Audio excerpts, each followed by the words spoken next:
ని ప్రకటించడము తెలుగు ప్రజలకు ముఖ్యంగా తెలంగాణ ప్రజల యొక్క గౌరవ ప్రతిష్టలను పెంచింది. ఈరోజు దేశ రాజకీయాలలో ఒక పక్కన రాజ్యాంగాన్ని మార్చాలి, రిజర్వేషన్లను రద్దు చేయాలి, ఎన్నికల్లో నెగ్గాలి అంటే ఎన్నికల కమిషన్ను కూడా దుర్వినియోగపరిచి బ్రతికున్న ఓటర్లను చనిపోయినట్టుగా, లేని ఓటర్లను ఉన్నట్టుగా నమోదు చేసి ప్రజాస్వామ్య ప్రక్రియను అపహాస్యం చేస్తున్న ఎన్డీఏ ఒక పక్కన, మహాత్మా గాంధీ గారి స్ఫూర్తితో సాధించుకున్న ప్రజాస్వామ్యం, శాంతియుతంగా ప్రపంచాన్నే జయించవచ్చు అని ఆదర్శంగా నిలబడిన మహాత్మా గాంధీ గారి స్ఫూర్తితో డాక్టర్ బాబాసాహెబ్ అంబేద్కర్ గారు అందించిన రాజ్యాంగాన్ని రక్షించడం, రాజ్యాంగ స్ఫూర్తిని కొనసాగించడం, రాజ్యాంగబద్ధమైన సంస్థల్ని పరిరక్షించడం, ఇండియా కూటమి ఈరోజు ఇంకొక పక్కన. అందుకే రాజ్యాంగ వ్యతిరేకులైన,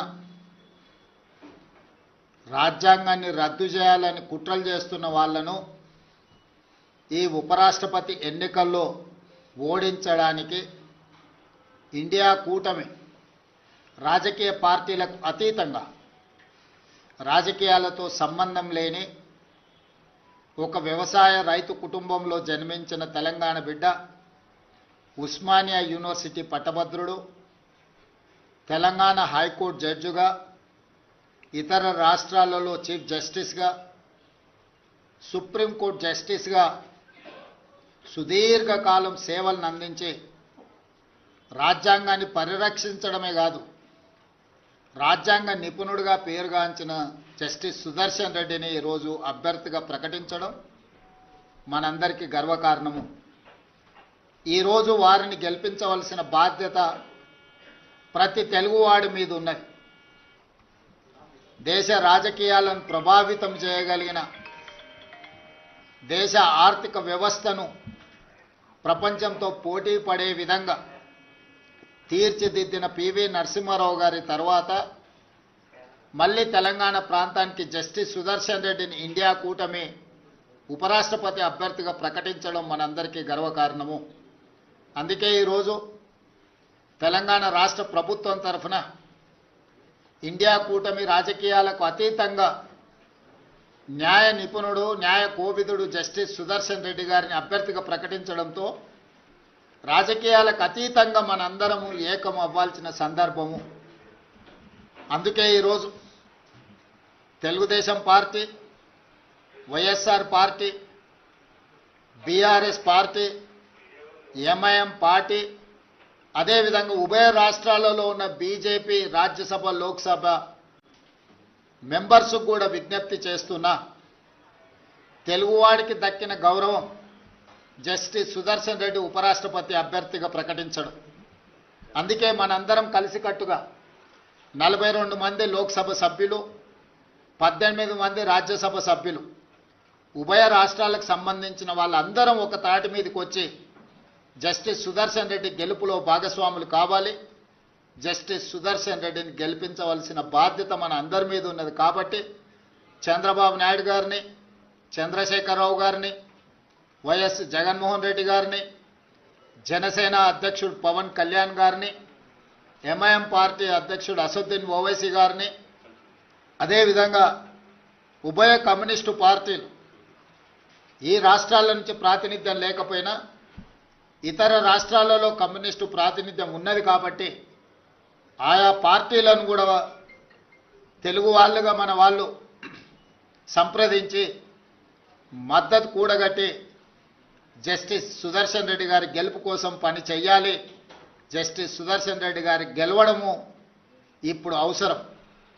ఎందుకంటే రాజ్యాంగాన్ని పరిరక్షించాలంటే న్యాయ నిపుణులు, న్యాయ కోవిదులు రాజ్యాంగాన్ని ప్రజలకు ఆ స్ఫూర్తిని అందించడానికి ఉపరాష్ట్రపతిగా ఉంటే ఇది దేశ ప్రజలకు ప్రయోజనం చేకూరుతుంది, ప్రజాస్వామ్యం కాపాడబడుతుంది. అందుకే ప్రజాస్వామ్యాన్ని పరిరక్షించడానికి రాజకీయాలకు అతీతంగా మనందరం ఏకమై జస్టిస్ సుదర్శన్ రెడ్డి గారిని గెలిపించాల్సిన అవసరం ఉంది.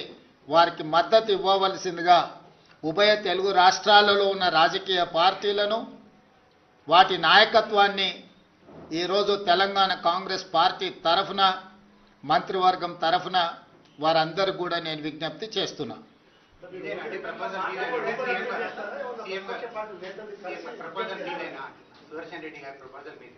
ఇండియా కూటమి ప్రతిపాదన ఇది రాజకీయ పార్టీలకు అతీతంగా ఇండియా కూటమి తరఫున అన్ని రాజకీయ పార్టీలను అడుగుతున్నాం.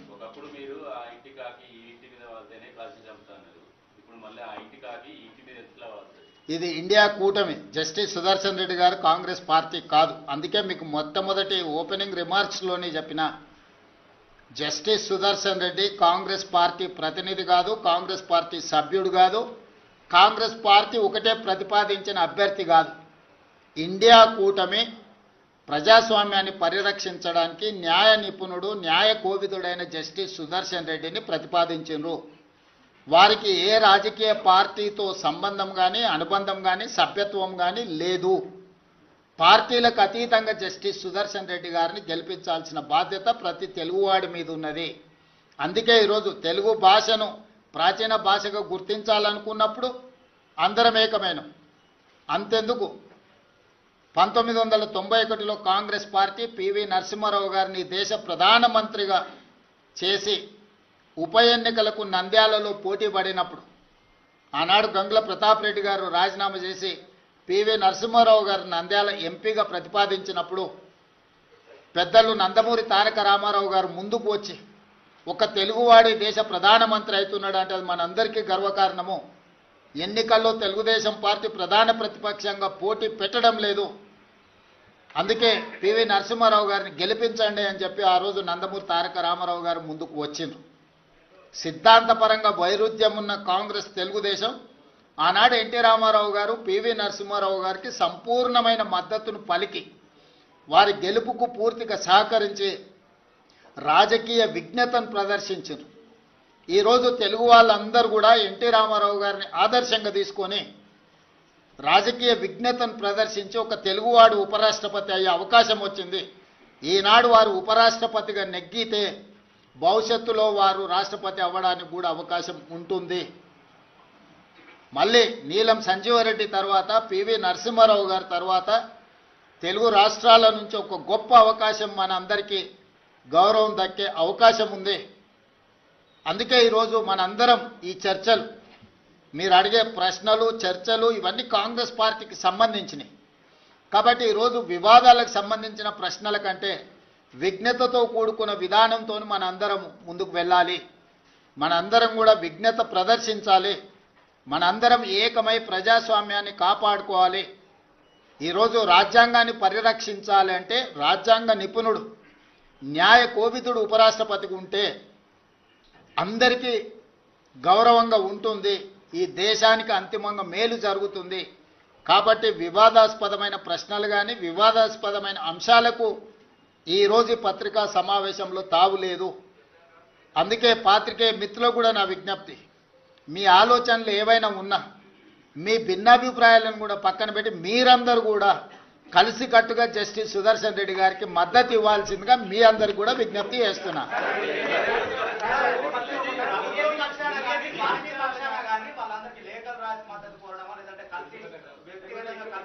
ఖచ్చితంగా మీ అందరి సూచన ఏ రకంగా ఉంటే ఆ రకంగా ముందుకెళ్తాం. ఏదైనా తెలుగు వాళ్ళందరినీ కూడగట్టడమే మా అందరి యొక్క ఉద్దేశము. మీరిచ్చే సూచనలు తీసుకొని ఇంకా మంచి కార్యాచరణ మీరు ఏదైనా, ఇప్పుడు ఫస్ట్ रिएक्शन ఇది, क्योंकि आज उपराष्ट्रपति चुनाव में एक किसान परिवार तेलंगाना छोटे गांव से खुद के गांव में पाठशाला नहीं है तो अगले गांव में जाकर पढ़ाई लिखाई करके उस्मानिया यूनिवर्सिटी से लॉ ग्रेजुएट बनकर हाई कोर्ट जज of Andhra Pradesh, Goa Lokayukta chairman, supreme court justice तक एक तेलंगाना किसान का लड़का उतना दूर पहुंच गए। आज India alliance justice Sudarshan Reddy को अपने तरफ से उम्मीदवार बनाए। इसीलिए आज हमारे कैबिनेट और कांग्रेस पार्टी तेलंगाना के जनता की ओर से और तेलुगु जाति के तरफ से हमारी गुजारिश ये है कि Telugu Desam, Jana Sena, YSR, BRS and MIM सब राजनीतिक दल नेता लोगों से एक ही गुजारिश है, हम सब लोग इकट्ठा होकर जस्टिस सुदर्शन रेड्डी जीतने के लिए कोशिश करना, क्योंकि पीवी नरसिंह राव जी के बाद ऐसा मौका नहीं मिला तेलंगाना की ओर से। इसीलिए आज इंडिया अलायंस के उम्मीदवार कोई राजनीतिक दल से उनका कोई लेना देना नहीं है, वो लीगल एक्सपर्ट, कॉन्स्टिट्यूशनल एक्सपर्ट, लगातार देश के लिए सेवा किए ऐसे जस्टिस सुदर्शन रेड्डी को आज के तारीख में हम सब लोग मिलकर मदद देने का जरूरत है। जिस दिन पीवी नरसिंह राव जी इस देश की प्रधानमंत्री बने उस दिन तेलुगुदेशम पार्टी अध्यक्ष एनटी रामाराव जी ने नंद्याल बाई इलेक्शन चुनाव में किसी उम्मीदवार को खड़ा नहीं किए, क्योंकि एक तेलुगु प्राइड पीवी नरसिंह राव इस देश के प्रधानमंत्री बने तो हमारे सबका विकास, हमारा सबका पहचान। इसीलिए उस दिन जो एनटी रामाराव ने जो निर्णय लिया पीवी नरसिंह राव जी को मदद किए, आज भी तेलंगाना की ओर से मेरा एक ही गुजारिश है, justice Sudarshan Reddy non political, non controversial and legal expert, हम सब लोग उनको मदद देना, आने वाले चुनाव में उनको जिताने के लिए मैं गुजारिश कर रहा हूं। मुख्यमंत्री जी, एक सवाल है, आप विपक्ष के लोगों का ये कहना है कि एक तरफ तो तेलंगाना कांग्रेस और तेलंगाना की सरकार 42% आरक्षण के लिए दिल्ली से हैदराबाद एक की हुई है, दूसरी तरफ जो एनडीए के कैंडिडेट हैं वो भी ओबीसी हैं, तो क्यों नहीं समर्थन कर रहे? प्रमोद जी अच्छा सवाल किए। जब कांग्रेस पार्टी तेलंगाना में जाति गणना किए, जाति गणना के independent expert committee chairman is justice Sudarshan Reddy, उनके सुझाव से हम लोग 42% रिजर्वेशन कैबिनेट में पास किए और असेंबली में भी चर्चा किए, पास किए। वो 2 बिल आज राष्ट्रपति जी का पेंडिंग है। दूसरी तरफ जो एनडीए संविधान के खिलाफ, संविधान को बदलने के लिए, आरक्षण को हटाने के लिए ओबीसी रिजर्वेशन 42% रोककर ओबीसी को अन्याय करने के लिए जहां पर कोशिश कर रहा है, उनके उम्मीदवार राधाकृष्णन पर justice Sudarshan Reddy independent expert committee chairman for OBC reservation, उनका जाति नहीं है, उनका निर्णय ओबीसी पक्ष में है। इसीलिए आप सब लोगों से, जितने लोग ओबीसी के पक्ष में खड़ा कर रहना चाहता है, सुदर्शन रेड्डी के साथ जोड़ना है, क्योंकि Sudarshan Reddy ji independent experts committee chairman, he has done lot of efforts for OBC reservation to increase up to 42%. He has given all those suggestions, education, employment, political reservation, ये सब चीजों के लिए सुदर्शन रेड्डी ने मदद की, वो official independent experts committee chairman. इसीलिए कांग्रेस पार्टी वो इंडिपेंडेंट एक्सपर्ट कमेटी चेयरमैन आज भी is expert, is legal expert, is constitutional expert, इसीलिए हम लोग उनको उम्मीदवार खड़ा किए, इसीलिए हम सब लोग उनको मदद दे रहे हैं। राधाकृष्णन जी अगर जीत गए तो ओबीसी को अन्याय हो जाएंगे, 42% रिजर्वेशन सोच भी नहीं सकते, मगर वही सुदर्शन रेड्डी अगर वाइस प्रेसिडेंट बन गए तो हमारे 42% मिलने वाले। इसीलिए सबसे ज्यादा लाभ ओबीसीओं को सुदर्शन रेड्डी जीत में है। इसीलिए प्रमोद जी आप सब लोग इकट्ठा होकर इस बार हमको मदद देना है।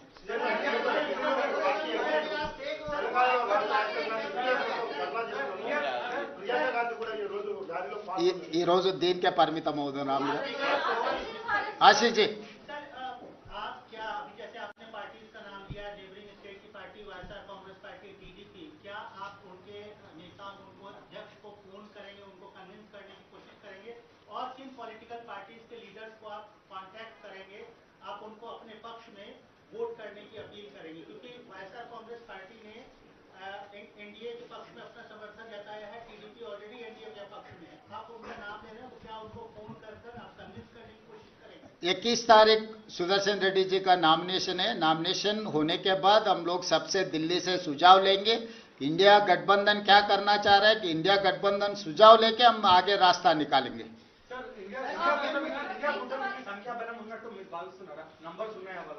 ఆత్మ ప్రబోధానుసారము ఓటేయండి అని విజ్ఞప్తి చేస్తున్నాము।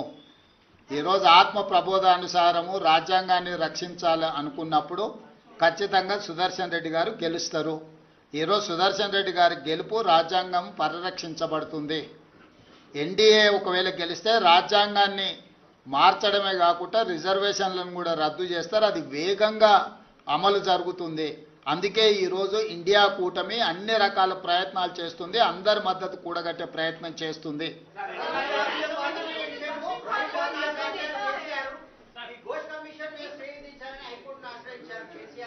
ఇప్పుడు రాష్ట్రపతి ఉపరాష్ట్రపతి రాజ్యాంగానికి సంబంధించినవి మాట్లాడుకున్నాం।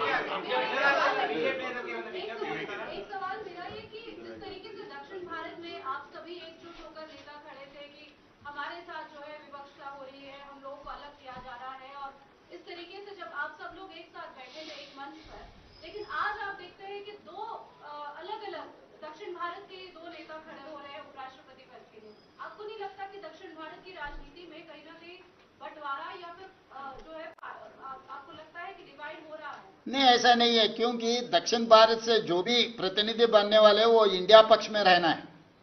क्योंकि आज दक्षिण भारत को विभाजन करने में भाषा पे और प्रांत के नाम पे जो विभाजन करने वाले उनके खिलाफ लड़ रहे। हम देश को जोड़ने के लिए कोशिश कर रहे हैं। क्योंकि आज आप चुनाव में देख रहे हैं, इलेक्शन कमीशन का एटीट्यूड भी आप देखें तो महाराष्ट्र में 4 महीने में 1 करोड़ वोट जमा कर दिए। बिहार में अभी चुनाव है, कुछ कम 55 लाख वोट निकाल दिए। तो ऐसे समय पर जो संविधान को बचाने वाले हैं उनके साथ में जोड़ना है। ये नॉर्थ साउथ की मामला नहीं है, ये संविधान की मामला है। संविधान को आगे लेकर जाना है। इसीलिए हम लोग, ये हमारा सबसे एक ही गुजारिश है, इंडिया गठबंधन बंगाल में है, दिल्ली में है, गुजरात में भी है, सब जगह में है। तो ये सवाल नॉर्थ और साउथ का नहीं है, ये सवाल ऐसे है कि संविधान बचाने वाले, संविधान को हटाने वाले के बीच में ये चुनाव है। नहीं, ये तेलंगाना वर्सेस तमिलनाडु नहीं है। संविधान को बचाने वाले, संविधान को हटाने वाले, दोनों के बीच में ये चुनाव लड़ाई हो रहा है। तेलुगु वाले पूरे कॉन्स्टिट्यूशन बताने के सर, आप टीडीपी और जनसेना को अपील कर रहे हैं कि सुदर्शन रेड्डी जी को सपोर्ट करें, लेकिन आज सुबह नारा लोकेश जी जो है वो सीपी रामाकृष्णन जी को मिले थे और उन्होंने एनडीए को सपोर्ट किया है। जब तक तो जस्टिस सुदर्शन रेड्डी का नाम डिक्लेयर नहीं हुए, जब मल्लिकार्जुन खड़गे जी अनाउंस करने के बाद ये सब सारे हो रहे। इसीलिए हम लोग क्यों अभी इमरजेंसी प्रेस मीट लगाए, इसीलिए अभी वोट बहुत दूर है। अभी जो मदद दी है अभी तेलंगाना के लिए और तेलुगु के लिए एक प्राइड है। इसीलिए वो लोग फिर रीअसेसमेंट कर लेके वो उनका एसोसिएशन जहां पर भी हो, ये चुनाव नॉन पॉलिटिकल के वोटिंग के लिए हम मांग रहे हैं।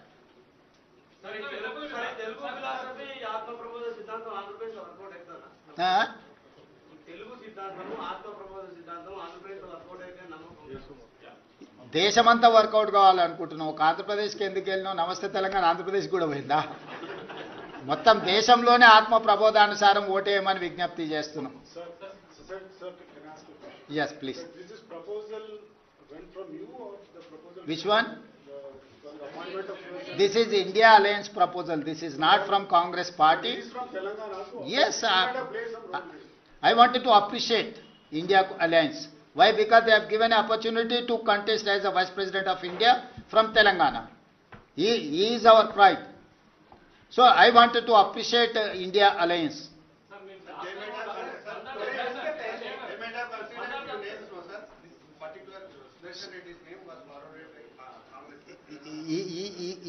He doesn't have any membership in Congress party. He is a common candidate for India Alliance. గత అనుభవం ఒకటి ఉంది. తెలుగు వారే ఒకే రాష్ట్రం నుంచి రాష్ట్రపతి పోటీ పడ్డప్పుడు మీరన్న ఆత్మ ప్రబోధంతో ఓటేసినప్పుడు ఆత్మ ప్రబోధంతో వివి గిరి గారు గెలిచిండ్రు. ఎస్, ఒకే రాష్ట్రం నుంచి తెలుగు వారు అవును సౌత్ కాకుండా ఒకే రాష్ట్రం నుంచి కూడా అవును అనుభవం. కరెక్ట్. అందుకే ఒక ప్రత్యేకమైన సందర్భం ఇది. ఈ ప్రత్యేకమైన సందర్భంలో ప్రత్యేకమైన నిర్ణయాలు, ప్రత్యేకమైన ఫలితాలు వస్తాయి. మీ అందరు కూడా మద్దతు ఇవ్వాలి అనేది, వివాదాలకు అతీతంగా మీ అందరు మద్దతు ఇవ్వాలి.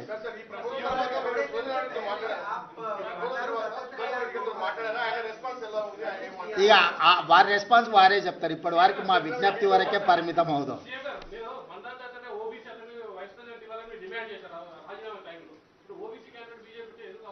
శ్రీకాంత్, ఇప్పుడు మీరు నేను చెప్పింది విననట్టు ఉన్నారు.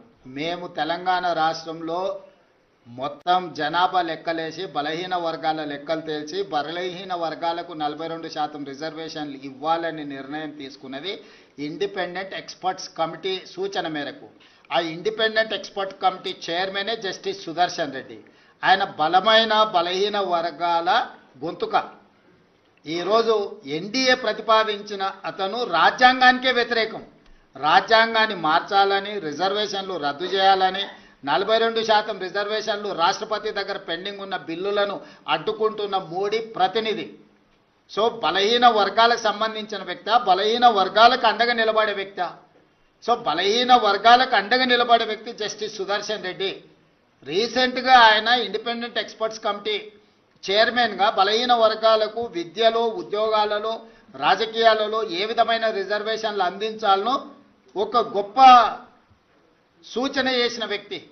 కాబట్టి బలహీన వర్గాల పక్కన నిలబడ్డ జస్టిస్ సుదర్శన్ రెడ్డి గారు పక్కన నిలబడడం అనేది మనందరి యొక్క నైతిక ధర్మము. తెలంగాణ వాసిగా జస్టిస్ సుదర్శన్ రెడ్డి గారిని ఇండియా కూటమి ప్రకటించడం మీ మీద పెద్ద బాధ్యత పెట్టినట్టే. దానికి ఎలాంటి ప్రణాళికతో మద్దతు కూడగట్టే ప్రక్రియ ఇదో ఇదే ప్రణాళిక. అందరు ఇంతమందిని కూడగట్టి ఈరోజు మీ అందరి దగ్గరకు వచ్చి మొదటి మిమ్మల్ని విజ్ఞప్తి అప్పీల్ చేయడం ద్వారా ఈరోజు మొదటి అడుగు ముందుకు వేసినాం. అందుకే ఒక్క నిమిషం కూడా ఆలోచన చేయలే, ఎంబడే నిర్ణయం తీసుకొని ముందుకు వచ్చేసినాం.